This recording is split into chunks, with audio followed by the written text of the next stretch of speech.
अस्सलामुअलैकुम everyone, welcome back to my channel. Parenting के हवाले से कुछ टिप्स एंड ट्रिक्स मैं पहले व्लॉग में आपके साथ शेयर कर चुकी हूँ, जो कि मामा पापा दोनों के लिए थे। लेकिन आज की वीडियो थोड़ी डिफरेंट है, जो कि माओ की इन हैबिट से रिलेटेड अननोन मिस्टेक्स हैं जो वो पेरेंटिंग के दौरान करती हैं। क्या आपके बच्चे मेंटली स्ट्रांग नहीं हैं, इमोशनली वीक हैं, ज़रा सी बात पर रोने लगते हैं, कोई चीज़ ना मिलने पर जिद करके उसे हासिल करते हैं, घर में किसी किस्म की चीज़ खराब करके उसे छुपाते हैं, झूठ बोलते हैं या घबरा जाते हैं? जो है वो नहीं, बल्कि जो नहीं है वो चाहिए। आपकी एक बात को 3 से 4 मर्तबा या फिर सख्त लहजे में दोहराने के बाद आपका बच्चा बात मानता हो। आप सोचती हैं कि आज के दौर में बच्चों की परवरिश इतनी मुश्किल क्यों हो गई है, या हमने खुद बना दी है? सोचिए ज़रा, आज के बच्चों के पास वो सब कुछ है जो हमारे वक्तों में नहीं था। मोबाइल, इंटरनेट, कार्टून्स, गेम्स और पूरी दुनिया की मालूमात उनकी छोटी सी उंगलियों पर है। लेकिन क्या आपने कभी महसूस किया है, इतनी सारी फैसिलिटीज़ के बावजूद अजीब सी बेचैनी है? तो अभी ये चीज़ें फ़ायदेमंद लगती हैं, तो कभी लगता है बच्चे इन्हीं की वजह से ख़राब हो रहे हैं। तो आज की इस बदलती हुई दुनिया में हम पहले तो माओं की ऐसी आदतों पर बात करेंगे जो बिना जाने और बिना चाहे बच्चों को इमोशनली वीक बना देती हैं, और ज़्यादातर माओं को इसका एहसास भी नहीं होता। और आपके साथ ऐसी टिप्स शेयर करते हैं कि कैसे हम अपने बच्चों को पेशेंस और रिस्पेक्ट सिखाएं और साथ ही उनका कॉन्फिडेंस भी बढ़ाएं। तो आइए आज इस टॉपिक पर बात करेंगे कि हम बच्चों की सही परवरिश कैसे कर सकते हैं और उनकी इस जर्नी को आसान और मीनिंगफुल कैसे बना सकते हैं। लेकिन इससे पहले मेरे चैनल आरजू की आरजू को सब्सक्राइब कर दें और बेल आइकन को भी प्रेस कर दें, ताकि हर न्यू आने वाली टिप्स एंड ट्रिक्स का नोटिफिकेशन आप तक पहुंच जाए। तो चलिए शुरू करते हैं। माँ की वो आदतें जिन्हें थोड़ा बदलने की ज़रूरत है। अब थोड़ा सा इमेजिन कीजिए, बच्चा गिर जाता है, घुटना लग जाता है, आप फौरन भाग कर आती हैं, अरे बेटा कहीं लग तो नहीं गई? बच्चा पहले नॉर्मल होता है, लेकिन जैसे ही आपका वरिड चेहरा देखता है, रोना शुरू कर देता है। या इसको इमेजिन करें, बच्चा शूज़ पहन रहा है या लेसेस बांध रहा है, उसे थोड़ा टाइम लग रहा है, आप कहती हैं छोड़ो लाओ मैं कर देती हूँ, या ज़्यादा होमवर्क मिलने पर आप खुद ही बैठकर उसका होमवर्क कर रही हैं। अब हर माँ अपने बच्चे को प्यार करती है, उसे कंफर्ट देना चाहती है, लेकिन ज़रा सी मेहनत है जो आपने खुद बर्दाश्त करनी है।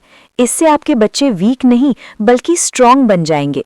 नंबर 1, हर मुश्किल में बच्चे को फौरन बचा लेना। जब भी बच्चे पर कोई सिचुएशन बनती है, चाहे स्कूल से रिलेटेड हो, फ्रेंड्स हो या कोई डर जो किसी भी बात को लेकर हो, आप उसे फौरन कवर करने की कोशिश करती हैं। मैं टीचर से बात करती हूँ, या किसकी इतनी हिम्मत हुई तुझे हाथ लगाने की, मैं देख लूंगी वगैरह। आप बच्चे को खुद साइड पर कर देती हैं।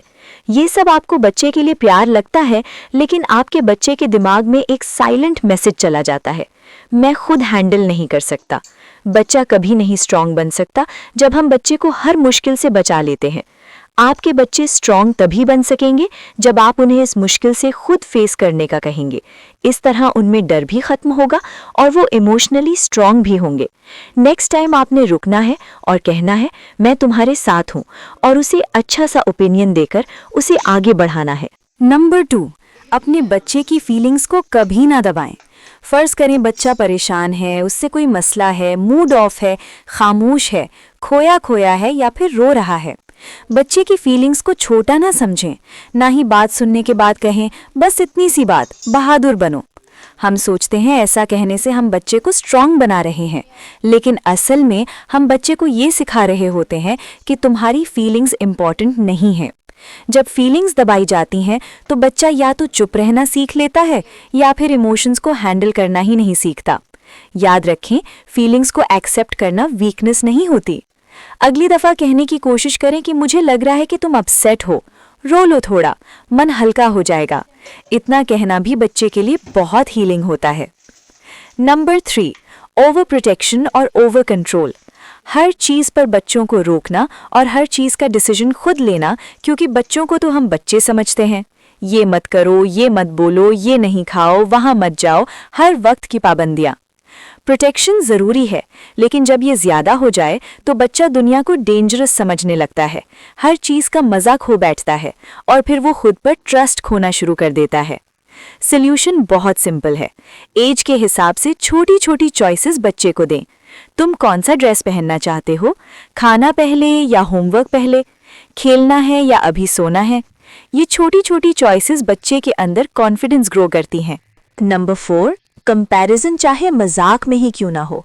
देखो तुम्हारी फ्रेंड कितनी साफ सुथरी रहती है, या उस बच्चे को ये कुछ आता है, या तुम्हारा कज़न वो इस बार फर्स्ट आया है, या इस बच्चे की ड्राइंग कितनी अच्छी है।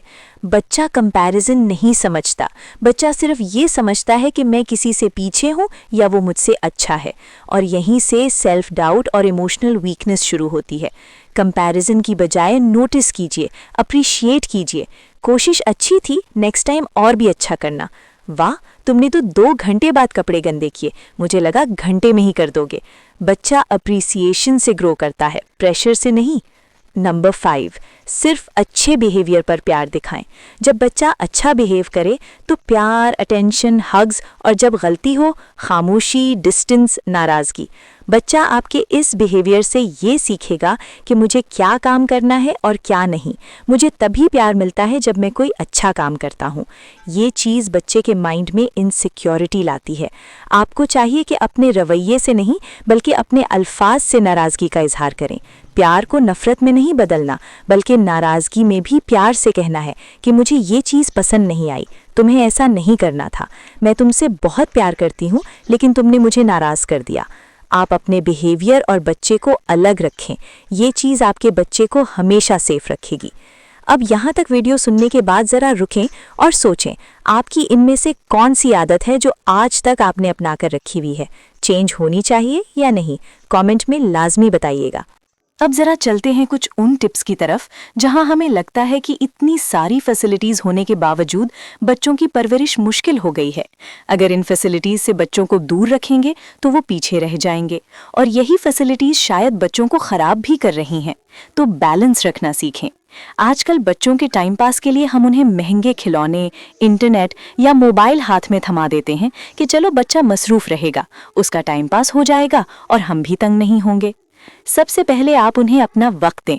उनका टाइम पास आप चीज़ों से नहीं, खुद की मौजूदगी से करवाएं। रोज़ाना के कामों में से कुछ वक्त बच्चे के लिए निकालें, जिसमें कोई टीवी, कोई मोबाइल ना हो, सिर्फ आप और आपका बच्चा हो। चाहे वो पास बैठकर खाना खाना हो, या कोई कहानी सुनाना हो, या यूं ही हंसते खेलते टाइम गुजरना हो। यही छोटे छोटे पल आपके बच्चों की यादों में हमेशा जिंदा रहेंगे। बच्चा जब भी कोई बात कर रहा हो उसे पूरी तवज्जो से सुने। चाहे कोई कहानी ही बना रहा हो, प्यार से मुस्कुराकर उसका जवाब दें और हाँ में सर हिलाएं। फिर क्या हुआ? जब आपका ध्यान, आपकी तवज्जो उसकी तरफ होगी तो ऐसे में बच्चे इस चीज़ को नोट करते हैं और समझते हैं कि मेरी बात की भी अहमियत है। उसे बोलना आएगा, बात करना और समझाना आएगा। इसमें कम्युनिकेशन स्किल डेवलप होगी। देखिए, हम सब पेरेंट्स अपने बच्चों की हर ज़रूरत पूरी करना चाहते हैं। अच्छा खाना, अच्छे कपड़े, अच्छी पढ़ाई, सब कुछ परफेक्ट हो, किसी चीज़ की कमी ना हो। लेकिन अक्सर कई बार इसी भाग दौड़ में उनकी सबसे ज़रूरी ज़रूरत को भूल जाते हैं, उनकी इमोशनल नीड्स। बच्चे को ये महसूस होना चाहिए कि उसका अपना घर उसके लिए सेफ जगह है, जहाँ वो रो सके, हंस सके, अपनी गलती मान सके, बिना किसी डर के। उसे ये भरोसा होना चाहिए, चाहे वो कितनी भी बड़ी गलती कर रहा है, कुछ तोड़ रहा है या पढ़ाई में पीछे है, कुछ कर नहीं पा रहा, उसकी माँ का प्यार उसके लिए कभी कम नहीं होगा। बच्चे को सिक्योरिटी फील करने दें, जिंदगी उसके लिए बोझ ना बनाएं। हम सोचते हैं कि बच्चों को इतना प्यार दें कि कभी किसी चीज़ की कमी न रहे, उनकी हर ज़रूरत पूरी कर दें, जो मांगे फ़ौरन दे दें। लेकिन हकीकत ये है कि प्यार और हर ख्वाहिश पूरी करने से बच्चा बिगड़ भी सकता है। बच्चों के परवरिश में ज़रूरी है प्यार देने के साथ तरबियत भी करना, हर चीज़ की लिमिट होना। अगर घर में बाउंड्रीज़ ना हो तो बच्चे अपनी लिमिट्स भूलने लगेंगे। हर चीज़ का टाइम टेबल होना ज़रूरी है, जैसे खाने का वक्त, स्क्रीन टाइम, खेलने और पढ़ने का वक्त। जब घर में ये टाइम टेबल फिक्स होगा तो बच्चों को समझ आएगा कि लाइफ बेमकसद नहीं है, जिंदगी में वक्त की बहुत अहमियत है। बच्चे हमारी बात से नहीं बल्कि एक्शन से ज़्यादा सीखते हैं। जैसे हम बोलें झूठ मत बोलो, और फिर बच्चे के सामने नहीं कॉल पर बहाने बनाएं, या बाहर बच्चे से ही झूठ कहलवाएं कि घर पर कोई नहीं, तो बच्चा वही सीखेगा। अगर हम बच्चे से कहेंगे कि बड़ों की इज्जत करो और खुद बुजुर्गों से तेज़ लहजे में बात करेंगे, तो बच्चा रिस्पेक्ट की वैल्यू कभी नहीं समझ पाएगा। याद रखें, बच्चे हमें कॉपी करते हैं। हमारी आदतें, हमारा बर्ताव, हमारी सोच, यही उनका पहला लेसन होता है। अगर हम चाहते हैं कि बच्चा काइंड, ऑनेस्ट और रिस्पेक्ट करने वाला बने, तो हमें ये क्वालिटीज़ अपने अंदर लानी होंगी। हमारी लाइफ ये उनका पहला स्कूल है और हम ही उनके पहले टीचर। अक्सर हम पेरेंट्स अपने बच्चों में अपने अधूरे ख्वाब पूरे करना चाहते हैं। हमें लगता है कि डॉक्टर, इंजीनियर या किसी सेफ करियर में ही फ्यूचर सिक्योर है। लेकिन सच्चाई ये है कि हर बच्चा अलग होता है। कोई पेंटिंग करता है तो कोई स्पोर्ट्स में अच्छा होता है, कोई पढ़ाई में नहीं बल्कि किसी टेक्निकल काम में खुश होता है। अगर हम उसकी इंडिविजुअलिटी को दबाएंगे तो वो कंफ्यूज हो जाएगा। उसे कुछ समझ ही नहीं आएगा कि उसने करना क्या है। अगर हम उसे सपोर्ट करेंगे तो उसे खुशी तो मिलेगी ही साथ वो कामयाब भी जल्दी होगा। तो डियर सिस्टर्स, बच्चों की परवरिश का मतलब सिर्फ उन्हें बड़ा करना नहीं है, उन्हें ऐसा कामयाब इंसान बनाना है जिस पर आपके साथ साथ देखने वालों को भी फख्र हो। जब आप अपने बच्चों को बिना शर्त प्यार देंगी, उनकी छोटी छोटी गलतियों को सीखने का मौका मानेंगी और खुद को बदलकर रोल मॉडल बनेंगी, क्योंकि बच्चे वही बनते हैं जैसा माहौल उन्हें घर में मिलता है। उम्मीद करती हूँ कि आज की बातें आपको काफी हेल्प करेंगी। बच्चों की परवरिश आसान नहीं, मगर प्यार और सही सोच से सब कुछ संभाला जा सकता है। ब्लॉग अच्छा लगे तो लाइक करें और चैनल पर नए हैं तो सब्सक्राइब करें।